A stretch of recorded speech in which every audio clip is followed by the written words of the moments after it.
In this lecture, I will be discussing the concept of performance variability. Life has its ups and downs, and so does performance, and that's something we need to consider. Let's take a look at the criterion diagram again. The way we've been talking about performance is very static, as if there is a standard and there's always an expectation to meet that standard across time and situation, and that people will either meet it or not meet it. So as you may or may not have gathered from what I've discussed in terms of the criterion, we have a criterion problem. That's because what we are ultimately interested in is something we can't always quite grasp. And in this particular instance, this is one characteristic of that criterion that is often missed. It may be that the conceptual criterion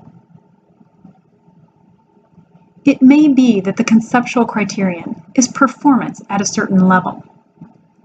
However, we need to keep in mind that performance is not always at the same level. There's a variability within a person from time to time. Sometimes people perform at their optimal level, particularly when they know they're being watched and evaluated, say in a selection situation. Other times, people perform at some typical level, which is generally different than the optimal level. So this is a difference between what a person can do and what they typically do in their average workday. There's also variability in how much a person fluctuates in their everyday work. Some people may have a typical performance that is rather consistent. Others have an hour when they are on and several hours where they are half there, or sometimes we even wonder if they're there at all.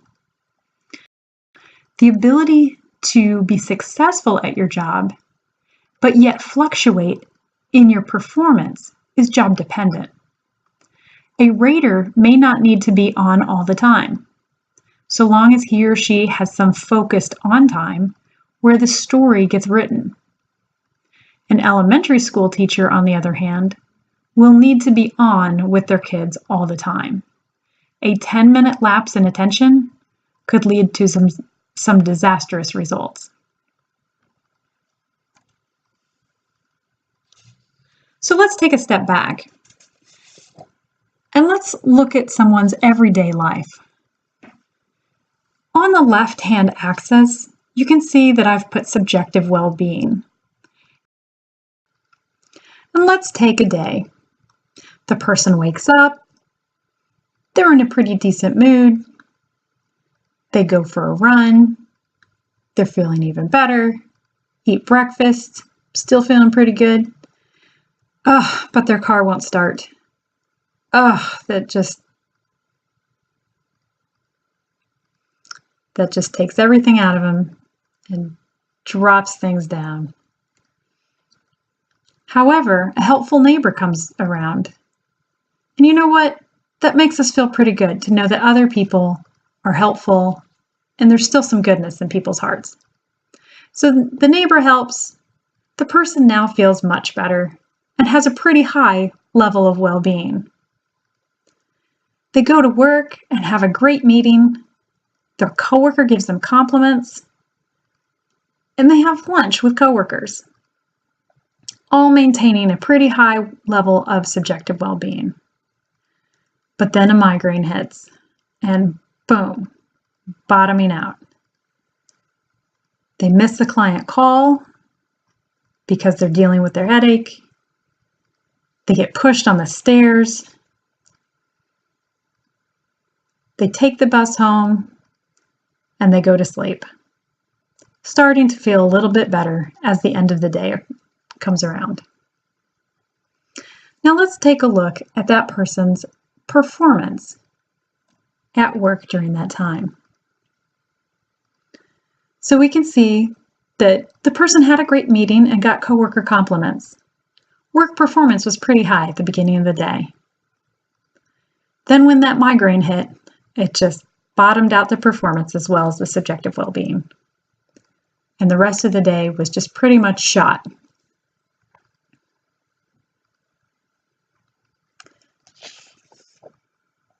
So how do we characterize this person's performance? When we look at patterns like this, it's not static. Let's look at the performance of an individual over a week's time period. So there are fluctuations within each day, and then we add those days together to form the week, and we see this up and down pattern. Let's look at another employee's performance. There are still ups and downs, but those peaks and valleys are much more shallow. If we look at them together, we can see a difference in that variability. That second employee doesn't have as much variability as the first. The first is really jumping around.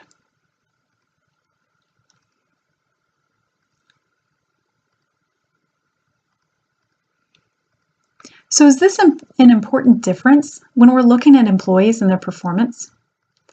Would you rather have an employee working for you that has this first pattern, the darker gray, that jumps up and down? Or would you rather have an employee that has less variability in their performance? And your answer on that may depend in part on the job that the employee has and whether that variability matters for outcomes. So if we look at research, one of the studies that I was involved with at Georgia Tech when I worked there found that 69% of performance variability was within person.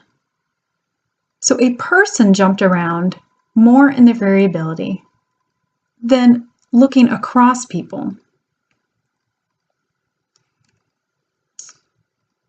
And in looking at a review of many studies across 36 individual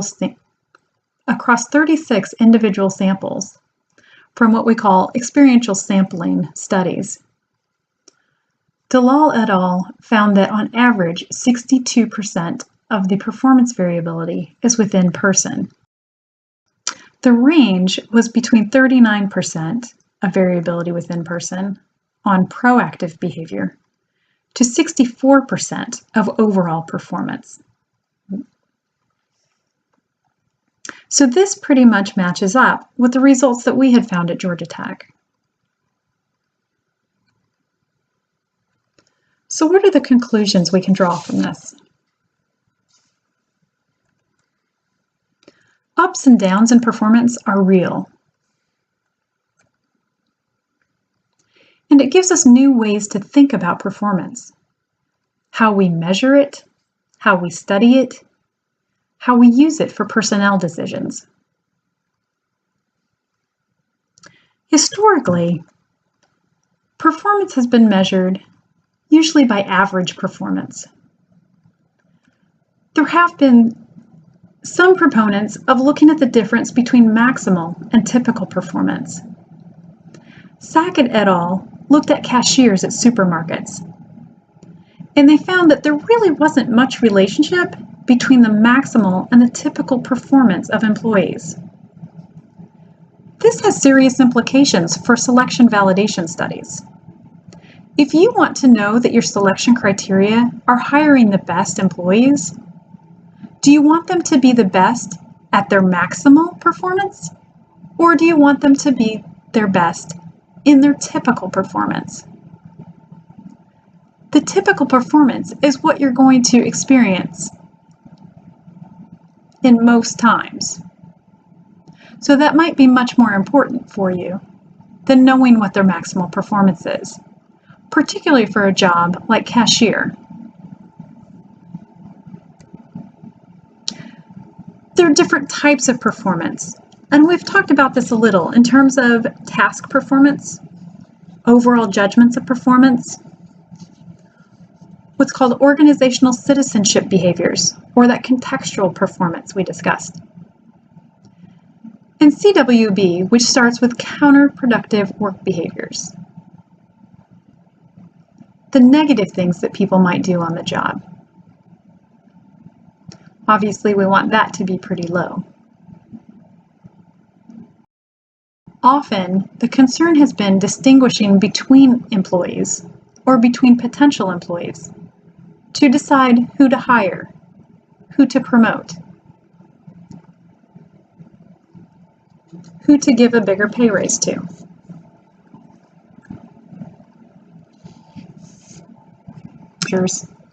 Although we've had these more static historical measures of performance, there have been voices for variability across the years, and in fact, for almost a century. Hersey, in 1932, examined employees by following them, watching their behavior. And this was a very varied group of people in terms of what they did. But they were all jobs where you could assess their productivity in a pretty concrete way. They followed these workers, assessing their productivity and looking at it in relation to their mood states.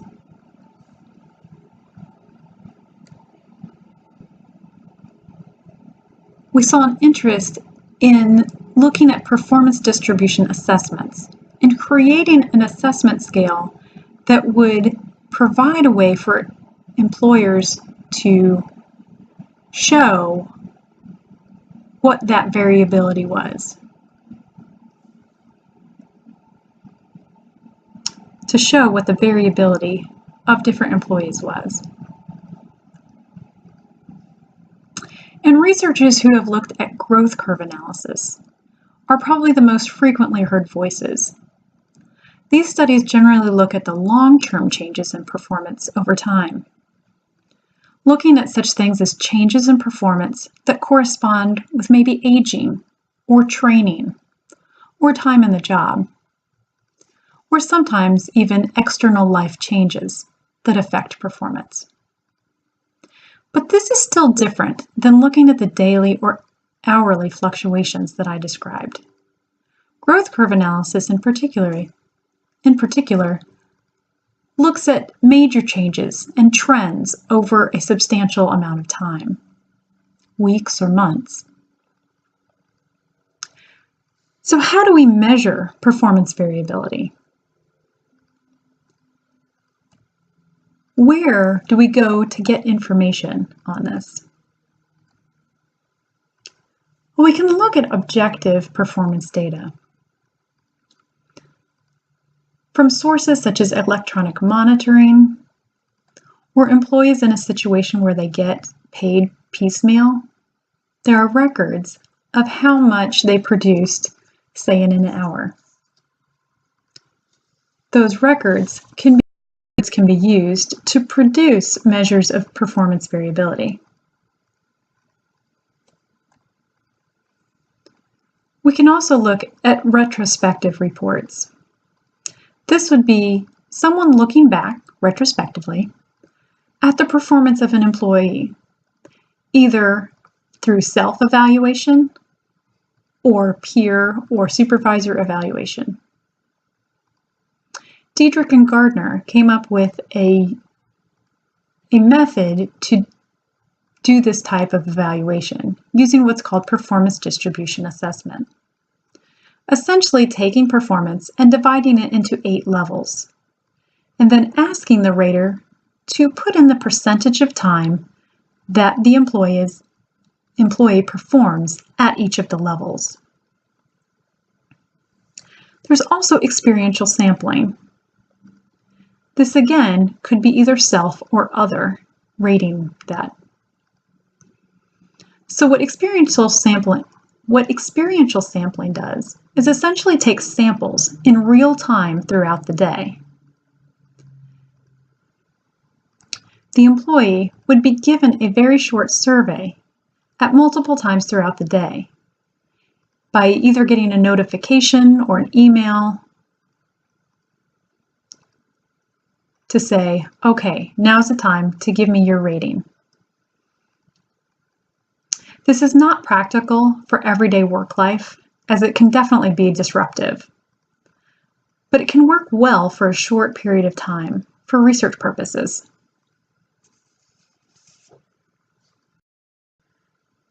This is the method that was used both for our study at Georgia Tech and for the studies that were reviewed by Dalal et al. So what kind of variability information can we get? We can look at the peak or maximal performance, looking at the number of peaks or percentage of time spent above a given point. And this given point may be arbitrary, such as just picking one standard deviation above the mean.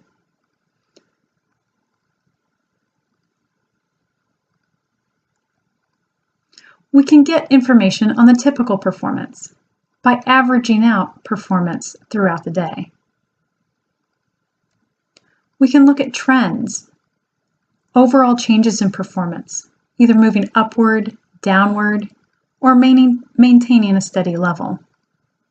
So the example we looked at earlier with the person who got the migraine had an overall downward performance throughout the day, starting out good and ending with poor performance for the second half of the day. We can also look at performance variability.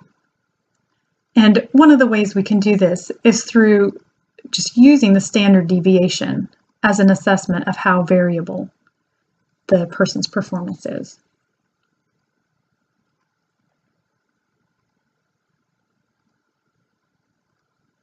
So as I said, some people don't vary a lot, so their standard deviation will be pretty small. Their bad performance is still pretty good, or their good performance may still be pretty bad compared to others. Whereas other people jump all over the place.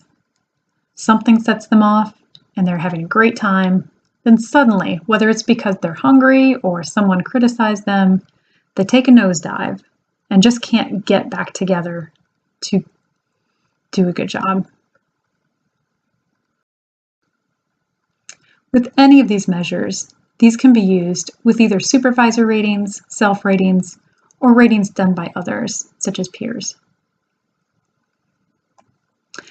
By using advanced statistical techniques, generally hierarchical linear modeling, we can compare the percentage of variance between people and within each person. This is where we got the information about 60+% of the variance being within person. We can also assess differences in relationships between people by using what's called random coefficients.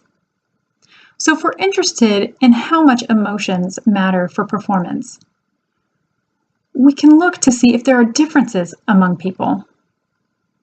We can look to see if there are differences between people. Some people may be affected by emotions much more than others. And if that's the case, then we will see that in the results.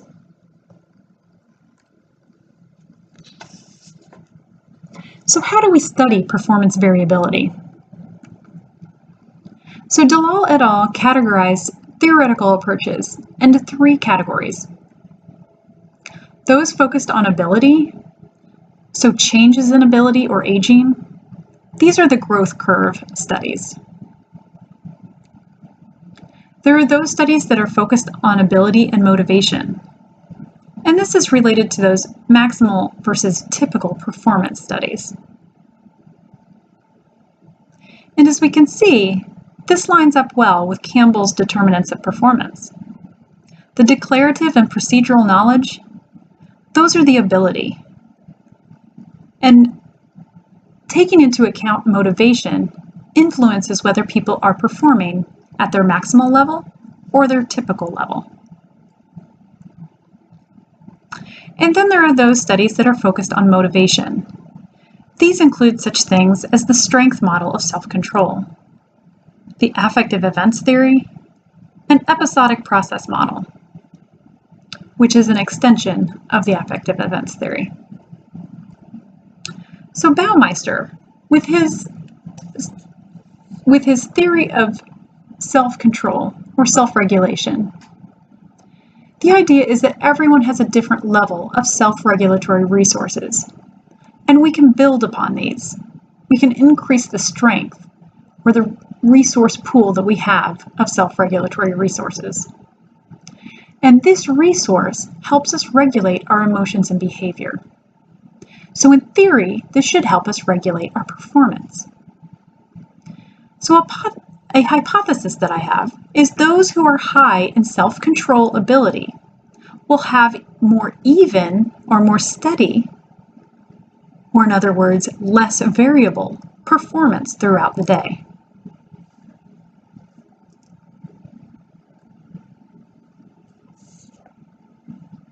If we look at affective events theory, I've kind of laid out a diagram here. The idea is that there are events affected by features in the environment. Events that lead to affective experiences. Those affective experiences have an impact on our satisfaction level, but also on our affective-driven behaviors. And it's those behaviors that would be an impact, or which are, our performance.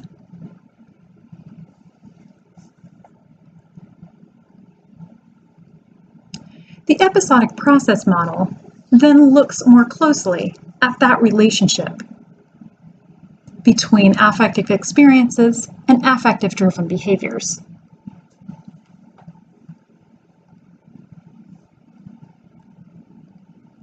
So let's take an example.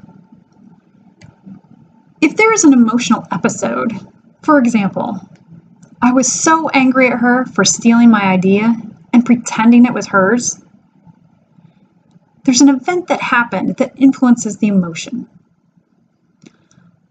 On the other hand, we could have a positive emotional episode. I was so excited when I heard that I won Teacher of the Year.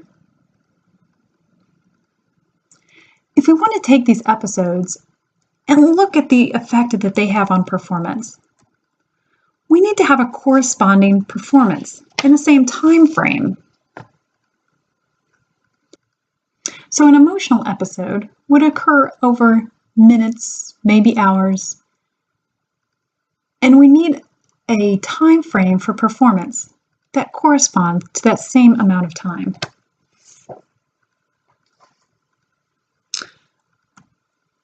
Just take a moment and write down what you did yesterday. How would you describe what you did? Pause the presentation to write down your answer to this, and then begin it again when you are done.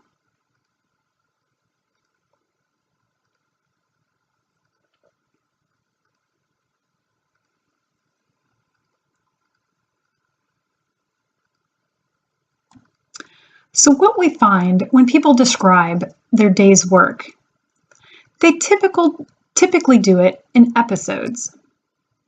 So they start out by thinking about what they did in the morning. Perhaps there was a particular project they worked on, or a phone call they had to make, or a meeting they had, or a presentation they gave.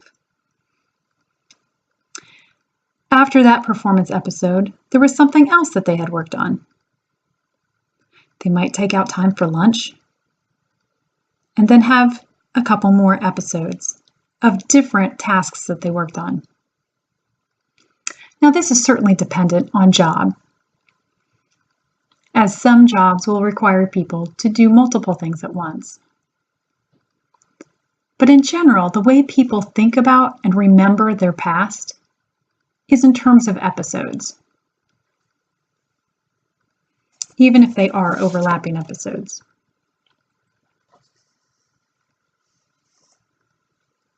We can use those performance episodes to match up to the emotion episodes. And this is the crux of what Beal et al. Described in 2005. So how can we use dynamic criteria? Managers need to know, or might not need to know, depending on the job, who is a consistent performer. So we need to look to job analysis to tell us whether that consistency matters for the job. Is it necessary for someone to be consistent in their work? Or can they be inconsistent and simply have very good maximal performance time periods? Managers need to know this in order to help them select predictors to look at who to hire into the job.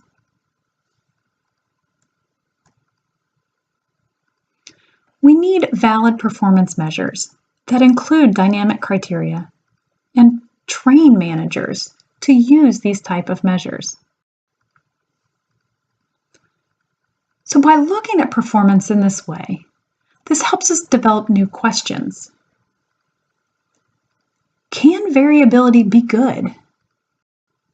Heart rate variability is something that medical research has shown to be a good thing. Will it help the employee be more adaptive to situations if they are more variable in their performance? In terms of performance management, are some people better at knowing when to put in the effort and when not to? Does this metacognition help us determine who's going to be a better performer, perhaps under pressure? Is it a skill that we can build to know when or when not to put in extra effort? Can we select on this ability or skill?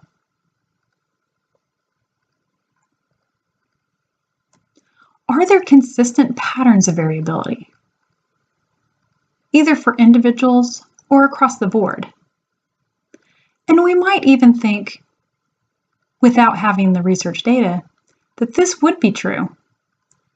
We tend to see, in my experience and those of others, that Fridays are more of a lax day. People don't put in as much effort on Fridays in a typical office environment. It's the weekend's coming up, they're less focused, they've worked hard during the rest of the days, during the rest of the week. Are there cyclical performance variabilities? Perhaps those who work on taxes are very focused in the early part of the calendar year. But then right after taxes are due, there's a much more relaxed environment and less pressure to be at the maximum level of performance. Are there nonlinear relationships between predictors and performance? There's a concept known as flow, which is when someone really gets into the groove of working, so much so that they lose track of everything around them. You may have heard of athletes in particular being in a flow state, or maybe writers or musicians. Flow is one of those states we know does not have a linear relationship with some of its predictors. So this idea of performance variability is very exciting in that it gives us these new ideas, a new way to look at work. It's a very important aspect of performance to consider, as it changes the way we look at predictors and the way we look at the behavior of individuals in the job.